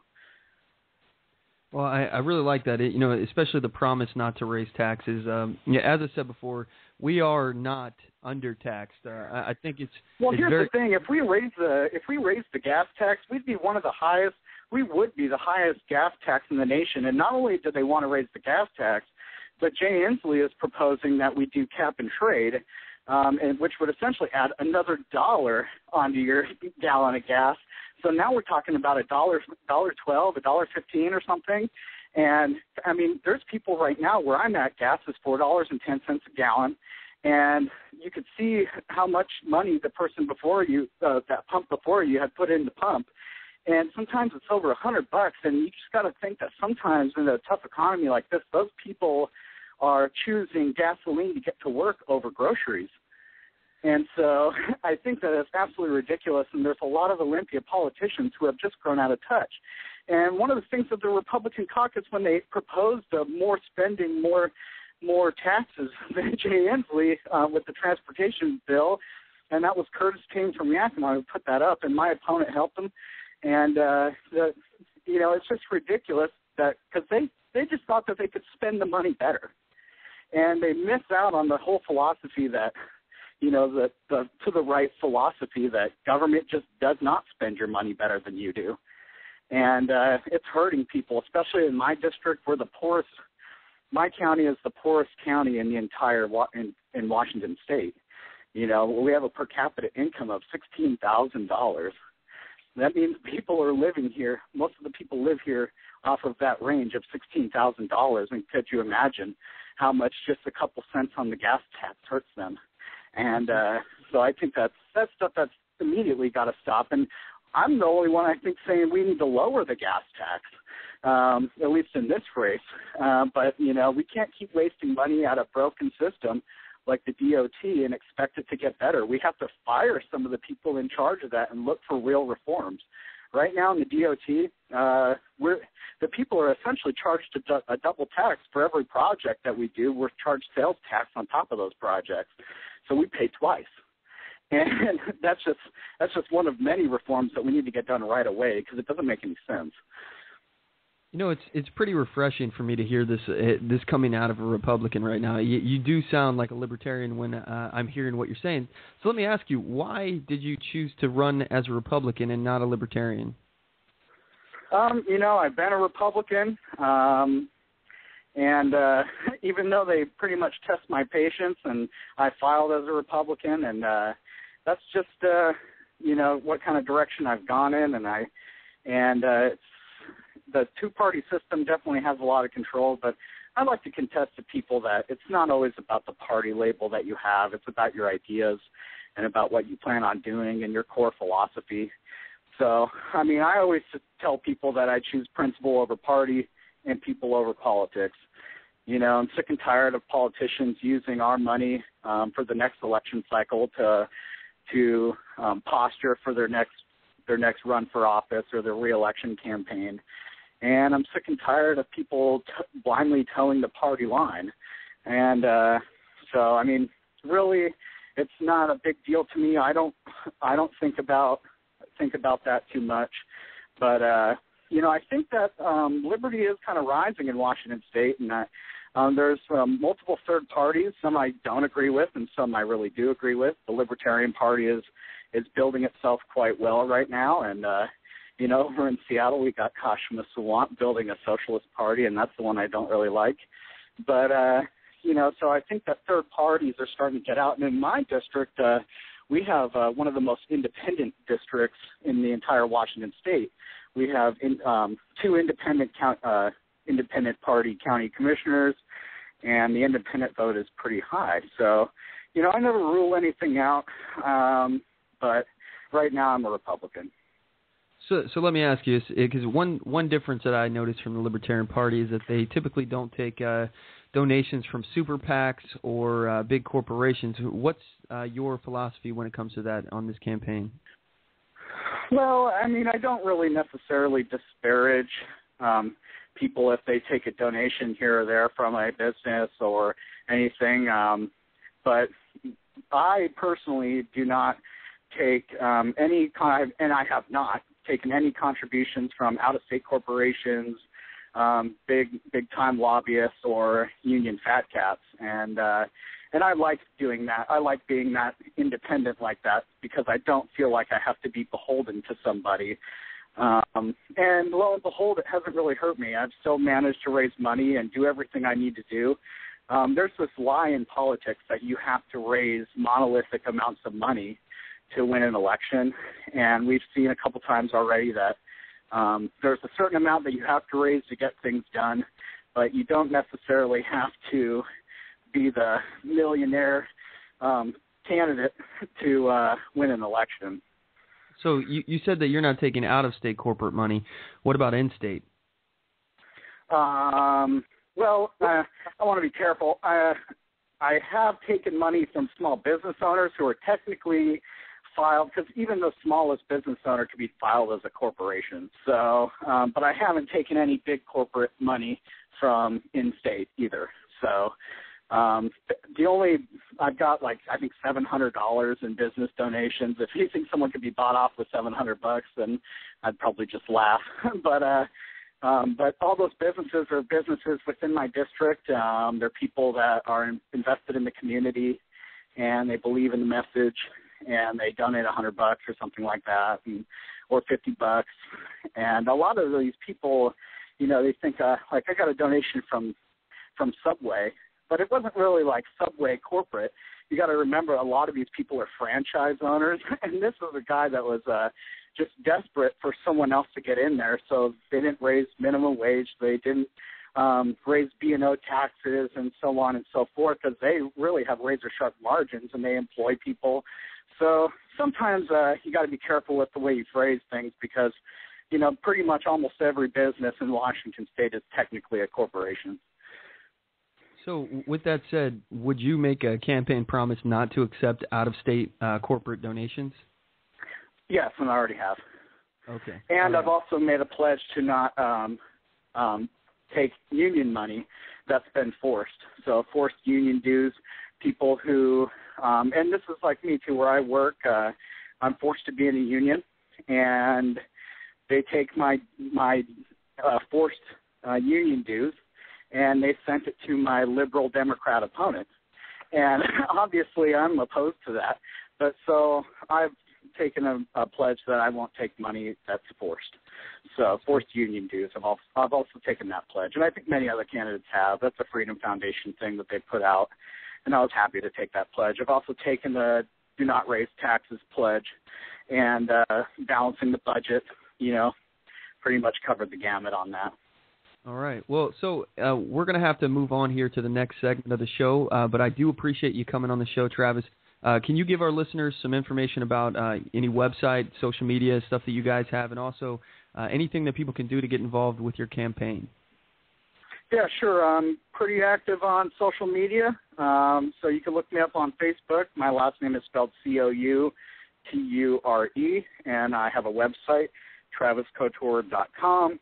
And you could find any contact information or where I stand on the issues. I have a plan that I feel is a pretty good one, and any other about me information you could find on there. And I'm pretty active. I'm always asking questions and bringing up hot topics on Facebook and Twitter and things like that. So that's where I would go if you really wanted to get involved. Go to my Facebook page or go to the website, traviscouture.com.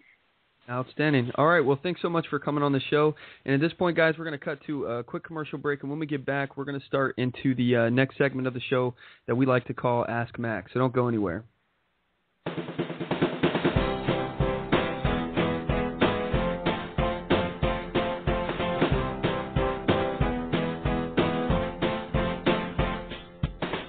Support On The Move. Help us make this podcast bigger and better. You can do this by going to our store and purchasing one of our hundreds of products. All designs are original and made for patriots like you. Just go to cafepress.com/onthemoveshow. We appreciate your support.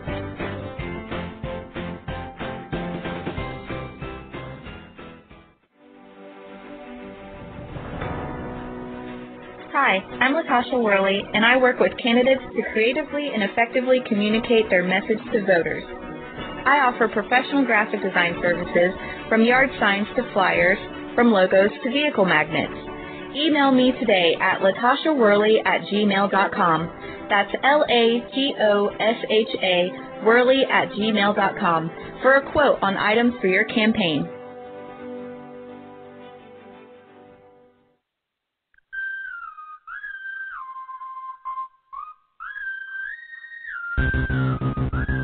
Broadcasting from deep within occupied territory on the far left coast.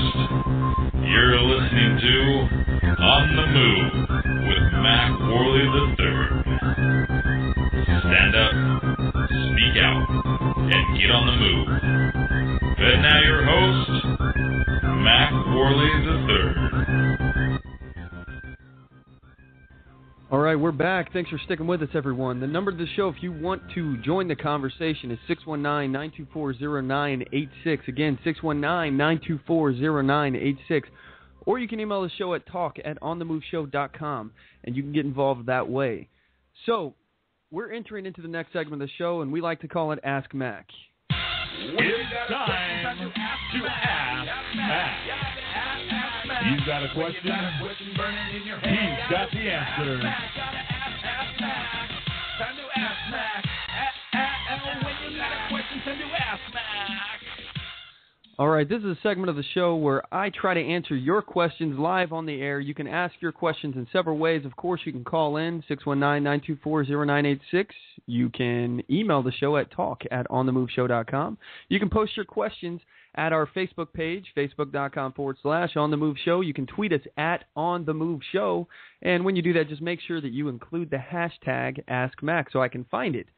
Anyway, if you do all of that, I will attempt my best, to the best of my ability, to answer your questions live on the air. So we have a member from Facebook. He's asked us, who should we vote for the Clark County Sheriff? This is a local race. I'll be quick. If you're not from Vancouver, I know this does not necessarily apply to you, but this is a big deal out here. So to our listeners, this race is really, really important. We have right now, 4 candidates running for this position. And this is a race that hasn't happened in a long time. And we've actually had 2 of those 4 candidates on the show. We've had Grazer and Owens on the show. And I've already cast my vote, but I will not be endorsing any particular candidate in this race. So I apologize, Austin. I will not give you any kind of heads up of who you should vote for.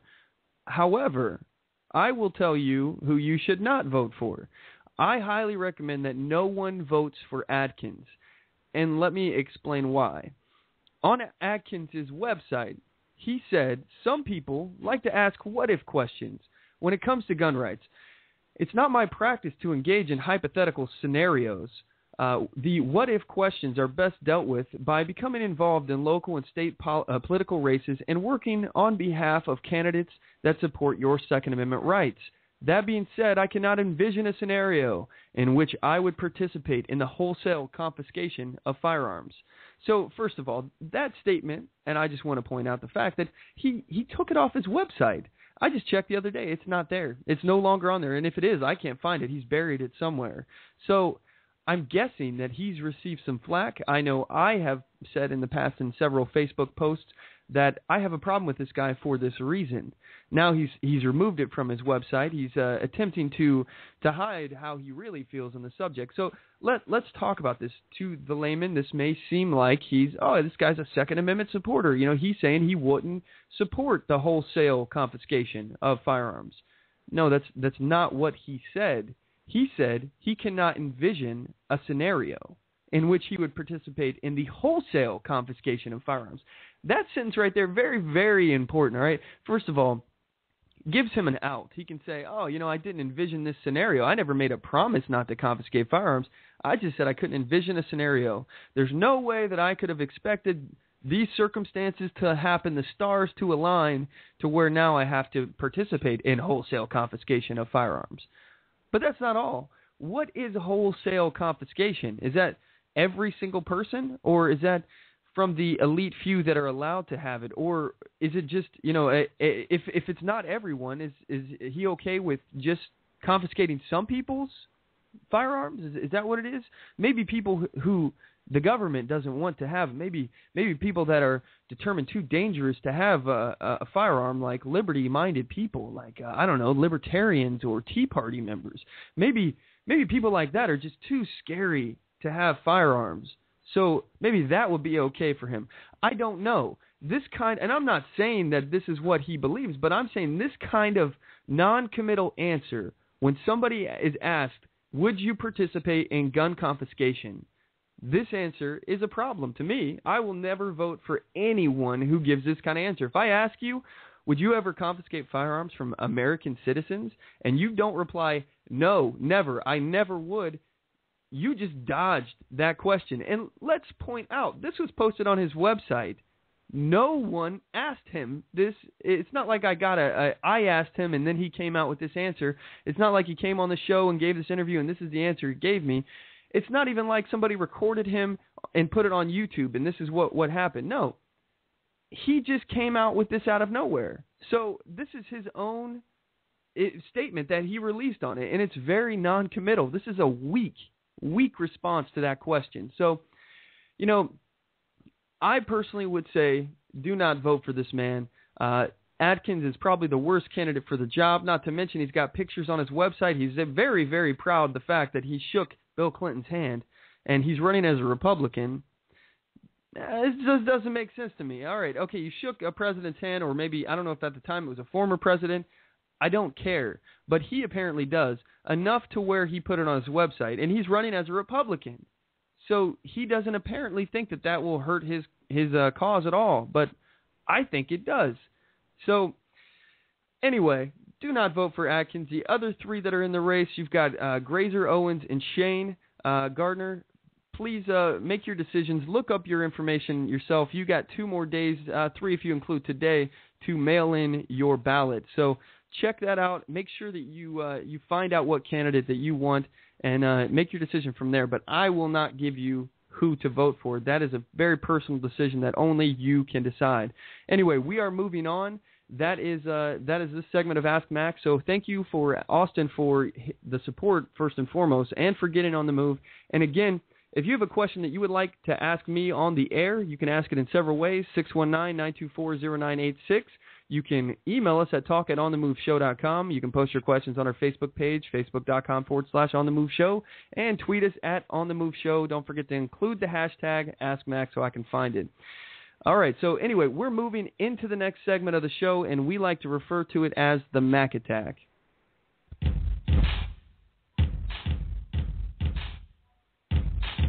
It's time for the Mack Attack! All right, this is a segment of the show where I give you my take on outrageous events in the news. And for this, I'm really disturbed right now. And this is the title of today's episode. This is what this show is about, is the privileged elite that have grown out of the public servants, the people that are supposed to be doing public good, and they work for the people. I'm sure many of you, if not all of you, have seen this growing trend, and I find it very disturbing. We have police officers, judges, politicians, and other public servants that are acting like they're the boss of us. These people work for us. They're not privileged. They don't have special rights. These people work for us. And again, they think that they have these special privileges that us citizens, us lowly citizens, we do not have. For example, police officers think that they should be allowed to use their cell phones while driving. And then a few minutes later, they can pull you over for doing the very same thing. That has got to be the most hypocritical thing I've ever heard of. However, it's totally lawful. They have exemptions for law enforcement in that law, the no driving while talking on a cell phone law. So they think this is okay. It's okay for a public servant to do something that an average citizen cannot. And this law was passed for safety reasons. So now when an officer does it, oh no, you're not putting anyone in danger. or are you? You really are. It's the same exact thing. So if a police officer does it, there's no difference. If it's against the law, the police officer should not be allowed to do it, yet they're granted special privileges. And this is just like in Obamacare. Keep this in mind. Congress passed a law, and we're all required to follow it. We now have to purchase health insurance in order to comply with the law. But the very people that passed it are exempt from it. Does this sound like action from people who are serving the public? These people do not have special privileges. In fact, Benjamin Franklin once said, "In free governments, the rulers are the servants, and the people their superiors. For the former to return among the latter does not degrade, but promote them." And he was speaking about the importance of term limits in our government. But this illustrates the fact that we are the superiors. We are in charge. But our public servants are running amok. They are continually usurping power and incrementally building the bureaucracy, the federal and state leviathan, to be used against us, the citizenry. Not to mention we have these hypocrites, and this really upsets me. This has got to be the biggest case of hypocrisy known to man. I cannot imagine a bigger hypocrite than former mayor of New York, Michael Bloomberg. This man walks around with armed bodyguards. He has a private army that is armed to the teeth. All of this is fine. I have no problem with him having private security or anything like that. But he does all of this while he's hiding behind his armed body of guards. He's calling for gun bans. He wants to take away your right to defend yourself, but he wants to still have his, because he has special privileges. He's part of the privileged few, the elite rulers. He wants to take away the average citizen's right to bear arms while he enjoys the protection that firearms offer. And this, in my opinion, it is the exact definition of hypocrisy. The fact that the public office that anyone holds, it does not grant you special privileges. No special rights are awarded for being in public office or a public servant in any way. In fact, it actually means they have less rights. They have less right of privacy because transparency is demanded in order for the public to provide oversight. So they actually have less rights than us. Keep this in mind. They should be looked at as servants. They are subservient to us, and we are the ones that have the power. Citizens should be able to do anything that the government can do. We should be able to have any weapon that the government can have. We should be able to access any information the government has access to because we're their superiors and they work for us. And in any business, your supervisor can come in and check what you're doing. That's the whole point of having a supervisor, is they check what you're doing. There's oversight. And this is something that we need to really keep in mind. And we have another story here I want to talk about. This is something that I'm pretty fascinated with right now. And it's about flipping off police officers, giving them the old bird, giving them the middle finger.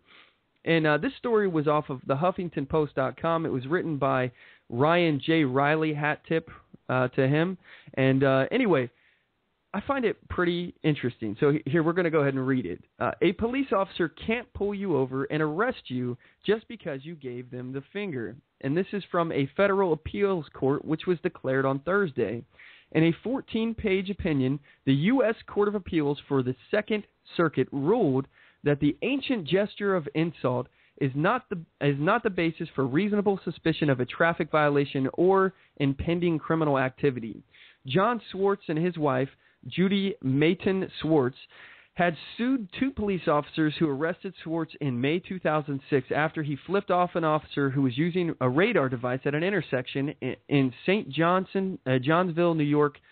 Swartz was later charged with a violation of New York's disorderly conduct statute, but the charges were dismissed on speedy trial grounds.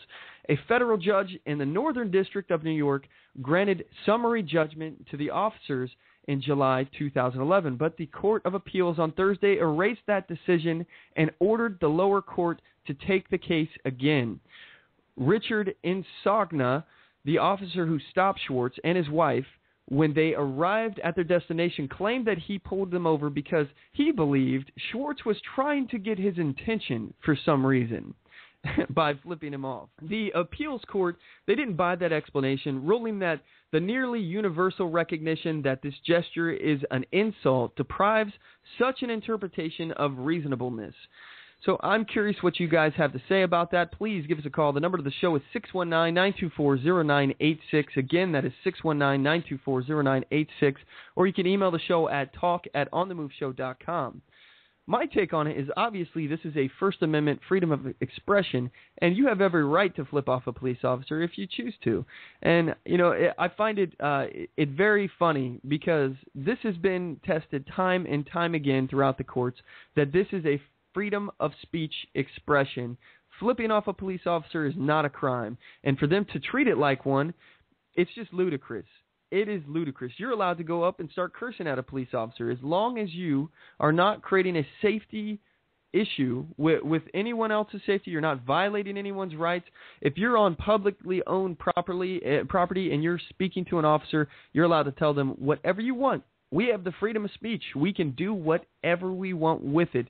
And there have been some limitations with the Supreme Court, like you can't go into a movie theater and yell fire. But speaking to a public official and cursing them out or flipping them off, those are not any of those limitations. And the courts have held that up time and time again. So, you know, any police officer that's kind of doing this, obviously this is retribution. The officer got offended or maybe angry that this individual flipped him off, and he wanted to get him back. And he's using the excuse, oh, I thought he was trying to get my attention. That's why I pulled him over, because I thought he was trying to get my attention. That's it. Well, nobody's buying it anymore. Anyway, we have another segment of the show that we'd like to go to, and we like to call this one the Listener Challenge. I challenge you to a duel. Did you hear that? Sounds like it's time for a challenge. Listener challenge. Listener challenge. Listener challenge. Listener challenge. All right, this is the segment of the show where I challenge you all to get out, get active, get on the move. Go out there and do something that's going to push liberty forward. So, Mack Pack, listen up. Your mission, if you choose to accept it today, is to have your day in court. I was recently reading an article, and I'm going to explain what I'm talking about when I say have your day in court. A friend of mine, he linked me an article, and it made a lot of sense. It really does. And this is something that I already do, but I highly recommend that you all do the same thing, and it has some very vast-reaching effects. The article was talking about challenging tickets in court. So many of you may have received speeding tickets, moving violation tickets, or just parking tickets. And the article, it went on to say that if we all challenged, even if just 10% of the population challenged these tickets that we are getting, and this is a revenue machine. This is what the government does. This is why we see the police department acting as revenue generators, because it works. If it stopped working, if people were no longer just rolling over and just paying the fine, if we challenged every ticket, every citation in court and didn't just pay the fine, the system would collapse. And the reason why is because you're making the government spend more money trying to convict you of a traffic violation than they get from your fines. If everyone did this, the system of taxation through excessive speeding and traffic violation tickets, it will collapse. It just cannot sustain itself. There is no way that they could continue paying thousands of dollars in legal fees to get your measly $250 in fines. There's no way. And the article went on. It had some tactics as far as you can use to make the process even more costly. I'm not going to comment on that, but one thing that they did say is that, if you have every right, if you're sick or if it's an inconvenient time because you have some kind of business or work that you have to do, you have every right to push the case out, which increases the cost towards the state. So, if you need to call up the court and reschedule, that's totally within your rights, and you should do that. Don't go into a case unprepared, so make sure that you're prepared. Anyway, I have linked the article on our Facebook page, so check it out. Please take the time to read it. It's facebook.com/OnTheMoveShow, and that is this week's challenge. So stand up, speak out, and get on the move. Anyway, if you guys would like to join in, we got 4 minutes and 48 seconds left on the show. I can let you get your 2 cents in, but we are moving to the next segment of the show, and we like to call it the Weekly Defender. And now it's time for the Weekly Defender. You have the right to defend your life, the right to defend your family, and the right to defend your freedom. I love that bumper music, by the way. I don't know how you guys feel about it, but a friend of mine, he goes by the stage name of Zarpathian. He's the one that did a lot of our music for the show and provided us with the commentary. He's the narrator of this, basically. He's the voice of On the Move. So anyway, I really want to thank him, and I really like that music. So anyway. This is a segment of the show where we report about armed citizens in the news who have used their firearms to defend their family, their property, and or themselves. Our first Weekly Defender we found on TMJ4 out of Milwaukee, Wisconsin. A man was walking his dog in Washington County, Wisconsin, when a group of 3 pit bulls got out of their yard and began attacking him. Neighbor Dennis Williams noticed the altercation, retrieved 2 baseball bats, and went to the man's defense.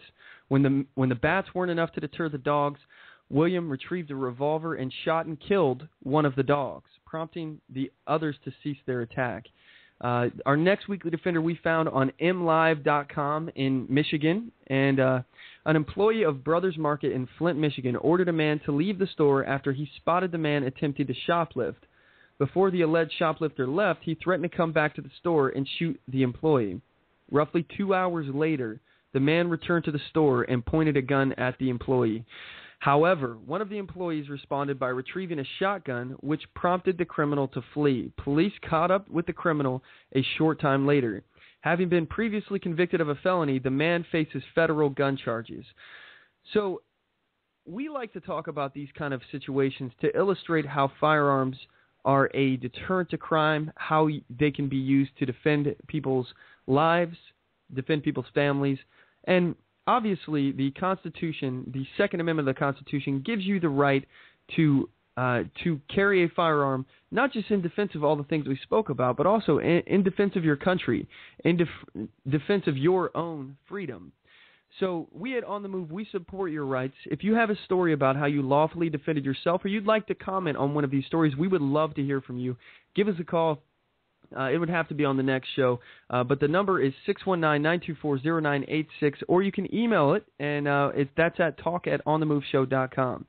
Anyway, at this point, we're going to be wrapping up. I really appreciate everyone tuning in today. I want to thank you guys, our listeners, members of the Mack Pack, for tuning in week after week. We could not do this without your support, so thank you so much. And again, I also want to thank our guest that was on the show, Robert Coleman. He's the author of the book At the Mercy of the State. So make sure you check that out. You can join his Facebook group that he has on there. It's 20,000 members strong. Definitely look into that. You can get more information about our show at onthemoveshow.com. You can follow us here at blogtalkradio.com/onthemoveshow. Our Facebook page, facebook.com/onthemoveshow. Our youtube.com/onthemoveshow. And our Twitter page, twitter.com/onthemoveshow. And as always, know your rights, assert your rights, and get on the move.